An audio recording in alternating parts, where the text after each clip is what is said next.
The heavyweight division is crazy. It just never fails to amaze me, the heavyweight division. Lucas Browne knocked out Junior Fa in the Devin Haney, George Kambosos undercard. And I was extremely surprised with this knockout. I did not expect it at all. I just assumed that it would be an easy night for Junior Fa, that if he didn't stop Lucas Browne, he would easily beat him on points, because this is a person, I think he went the distance with Joseph Parker not long ago, but Lucas Browne definitely surprised me. This is a guy who was knocked out by Paul Gallen, an Australian rugby player.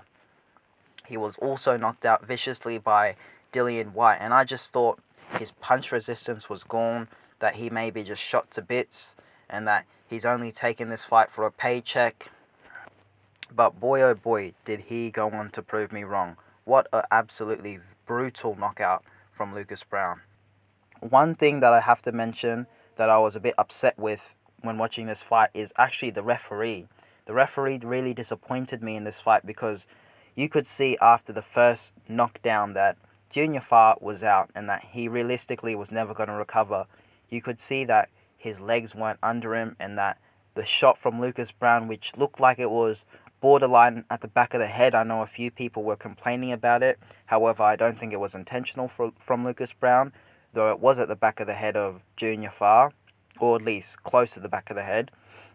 He was never going to recover from that shot, so I don't know why the referee didn't just stop the fight. We've seen fights being stopped for way less. If you look at the Gervonta Tank Davis Rolly Romero fight, we seen that Rolly's legs were gone. You know, he was stumbling, and it was still nowhere near as bad as Junior Fa. Junior Fa was really dazed. He was never going to recover, and yet the referee was adamant that he should continue just because he got up. You really got to look at the body language of a fighter and just save him for himself, really. So credit to Junior Fa. Even though he did get knocked out, he showed a lot of heart. Maybe his corner should have just thrown in the towel, because if that's my fighter and he's wobbling around the ring like that, you could see he's having balance issues. You know, you have to stop the fight for his own health and safety. But anyway, the fight continued, and Lucas Browne was able to knock Junior Fa out with another big kind of, I think it was a looping shot, I forget, because it was a few days ago now. And yeah, that was that. He was never going to recover.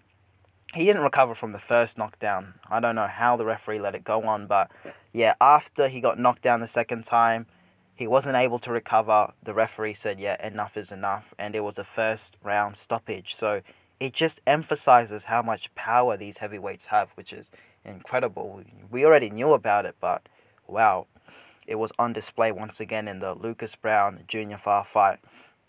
The heavyweight division has a plethora of talent. You got to look at guys like Martin Bakole, who just beat Tony Yoka recently.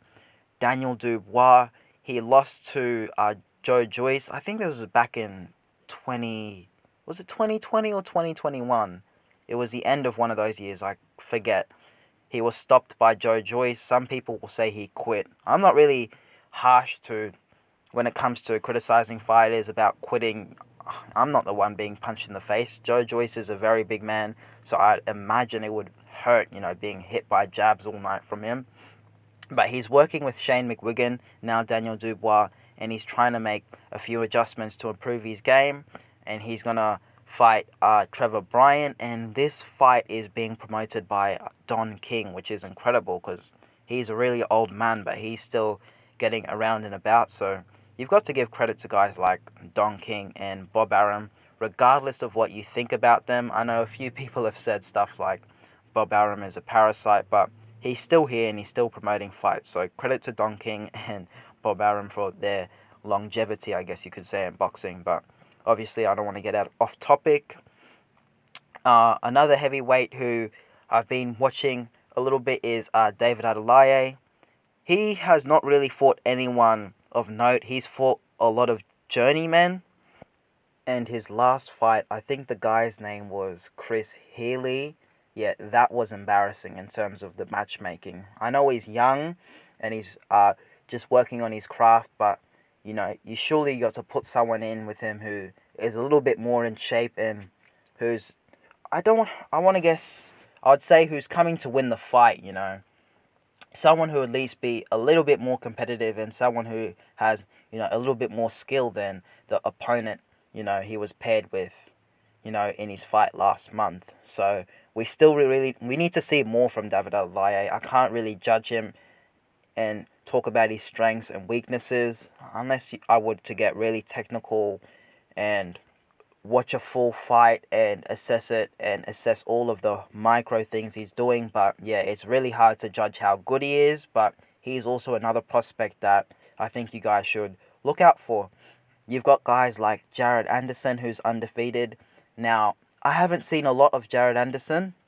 I definitely need to watch a lot more of him. He's an undefeated American heavyweight, and he is famously known for, I think, putting it on Fury, especially in the Wilder 3 fight. The build up to that fight, the rumors were that he's giving Tyson Fury a hard time and that he was boxing Fury's head off. Whether that's true or not, I don't know. Sparring is sparring, but yeah, a lot of people were saying that Fury wasn't at his A game, and that was the reason he apparently faked getting COVID-19, which again, I don't know if that's true. I'm not going to call Tyson Fury a liar because I don't know. But some people were saying that he was being beaten up so bad in sparring by Jared Anderson, you know, he needed to push back the fight against Deontay Wilder, and that's why it was postponed for, I think it was October 2021.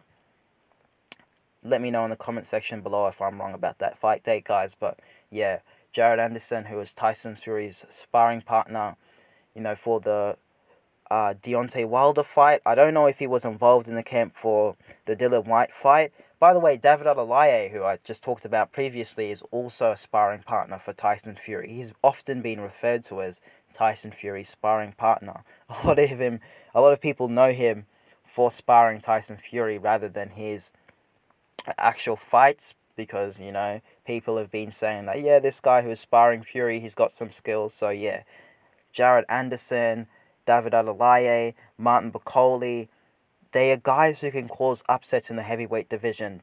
Not to mention guys like Frank Sanchez, F.A. Jagba.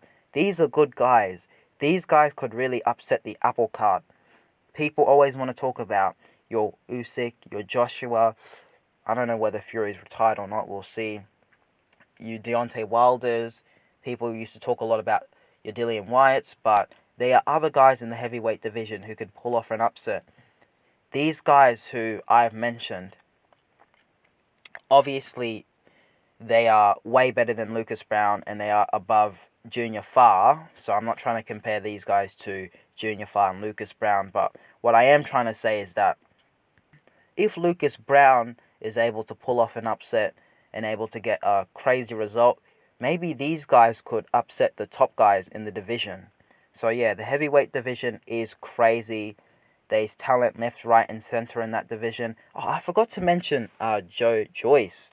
He's also another fighter who could probably upset one of the top guys. Joyce is an interesting situation because he is one of the slowest fighters I've seen in a long time. I can't remember the last time I seen someone that slow, especially at the elite level. I guess you could say he is a B-level fighter. He did stop Daniel Dubois. So let's say Joyce, for the conversation, is a B-level fighter.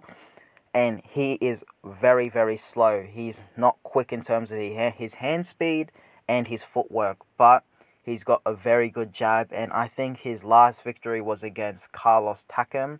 I think that was the premature stoppage people were complaining about. Yeah.